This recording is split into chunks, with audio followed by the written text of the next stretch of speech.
আপনি কি জানেন পৃথিবীর সবচেয়ে দামি বস্তুটা কি?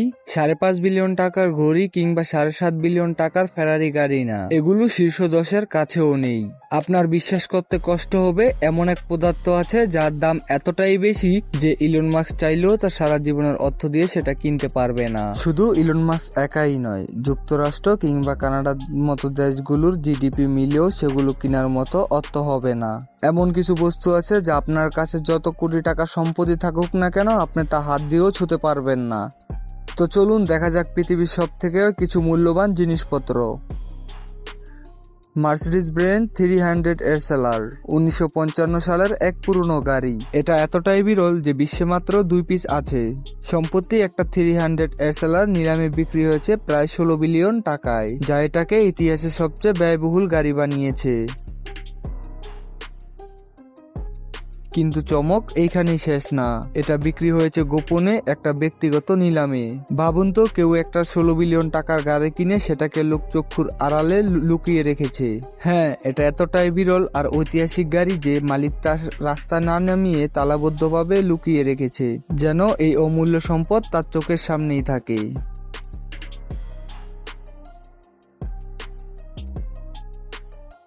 লিওনার্দো দা ভিঞ্চির আঁকানো বলে ধারণা করা একটা চিত্রকণ্ড হলো সালভাতোর মুন্ডি। 2017 সালে এই চিত্র নিলামে বিক্রি করা হয়েছিল 49 বিলিয়ন টাকায়। কিন্তু আশ্চর্যের বিষয় হলো আজও অনেকে তা নিয়ে তর্ক করে ছবিটা আসল কিনা।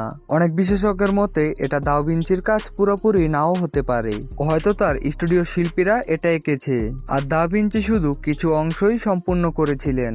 শেষ পর্যন্ত সালভাতোর মুন্ডিকে বলা যায় এটা পৃথিবীর সব থেকে দামি স্বাক্ষর। লিওনার্দো দা ভিঞ্চির নামের জুড়ে এর মূল্য এত আকাশচুম্বী হয়েছে।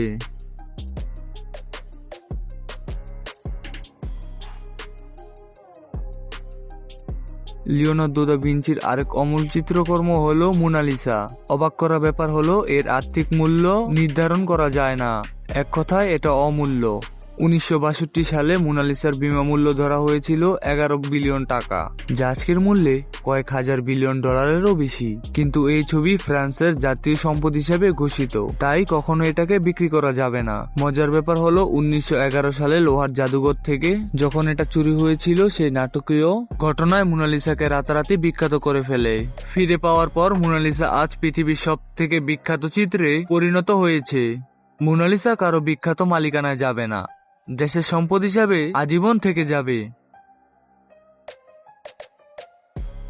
দক্ষিণ আফ্রিকায় আবিষ্কার করা পৃথিবীর সবচাইতে বড় হীরার নাম কুলিনান ডায়মন্ড। এটা উপহার হিসাবে ব্রিটিশ রাজা এডওয়ার্ড সপ্তমকে দেওয়া হয়েছিল। পরে এক দক্ষ হাতে হীরাটাকে 9টা খণ্ডে ভাগ করা হয়। এই দুটা বড় অংশ এখন শোভা পাচ্ছে ব্রিটিশ রাজমুকুট আর টাওয়ার অফ লন্ডনে। মূল্য অনুমান করতে গেলে বলা যায় এই ক্রাউন জুয়েলার্সের দাম 44 বিলিয়ন থেকে 220 বিলিয়ন পর্যন্ত হতে পারে। তবে এই ঐতিহ্যগত রত্ন কখনোই বিক্রি হবে না। ব্রিটিশ রাজতন্ত্রের গৌরবে এটি আইনগতভাবে সবসময় অমূল্যই থেকে যাবে। মহাকাশে ভাসমান একটা ফুটবল মাঠের সমান পারি হলো আন্তর্জাতিক মহাকাশ স্টেশন। এটা শুধু একটা ল্যাবই নয়, মানুষের বসবাসযোগ্য উপগ্রহ।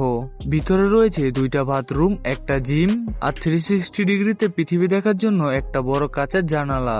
এখানে এমন সব বৈজ্ঞানিক পরীক্ষা করা হয় যা পৃথিবীতে করা হয় না। খরচের কথা বললে আইএসএস তৈরি করতে খরচ হয়েছে প্রায় 16,500 বিলিয়ন টাকা, যা বহু দেশের আর্থিক বাজেটের চাইতেও অনেক বেশি। বহু দেশ মিলিয়ে এটাকে বানিয়েছে এবং মানবিক কাজের ব্যয়বহুল প্রকল্পের রেকর্ড করেছে। অবশ্য গবেষণার জন্য বানানো এই স্টেশন কিন্তু বিক্রির জন্য না, আর এটা চালু রাখতে প্রতি বছরই খরচ হয় বিপুল পরিমাণ অর্থ। কল্পনা করুন 55 বিলিয়ন টাকায় একটি প্রাইভেট এয়ারবাস A380 আকাশে ওরা একটি 5 তারা প্রাসাদ। স্কাই প্যালেস নামের এই ডিজাইনটিতে করা হয়েছিল অবিশ্বাস্য সব বিলাসিতা। মার্বেল পাথরের বাথরুম, রাজকীয় বেডরুম, বিশাল লাউঞ্জ, এমনকি মালিকের রোলস রয়েলসে রাখার জন্য একটি পার্সোনাল গ্যারেজও। আরও ছিল ব্যক্তিগত জিম, সিনেমা হল, বেসিং সহ প্রতিটা জায়গায় সোনায় মোড়ানো। তবে সৌদি রাজপুত্রের এই উড়ন্ত পাশাল প্রকল্পটা এখন পর্যন্ত কাগজেই আছে। পরিকল্পনা পেরিয়ে এই প্লেনটা এখন পর্যন্ত উড়তে পারেনি। শেষে এসেছে সেই জিনিসের পালা যার কথা প্রথমে বলেছিলাম, এন্টিম্যাটার। এটা এরম এক বিরল আর বিপুল ক্ষমতা সম্পূর্ণ পদার্থ যে 1 গ্রাম তৈরি করতে প্রায় 6,820 ট্রিলিয়ন টাকা খরচ হয়। এই এক ফোঁটা পদার্থের জন্য পৃথিবীর সবচাইতে বড় অর্থনৈতিক রাষ্ট্রগুলোর পারমাণবিক বাজেটও যথেষ্ট না। 1 গ্রাম এন্টিমিটারের শক্তি দিয়ে একটা বড় শহরকে চালানো যায়, অথচ এতটুকু শক্তি তৈরি করতে চীন আমেরিকার মতো দেশের প্রায় পুরো বছরের জিডিপি খরচ হয়ে যাবে। তাই নিঃসন্দেহে এন্টিমিটারই বিশ্বের ব্যয়বহুল বস্তু। এর এক চিমটা নষ্ট হয়ে যাওয়া মানে শত শত বিলিয়ন টাকা উড়ে যাওয়া, আর এটাই বর্তমানে মহাবিশ্বের সবচাইতে মূল্যবান পদার্থ।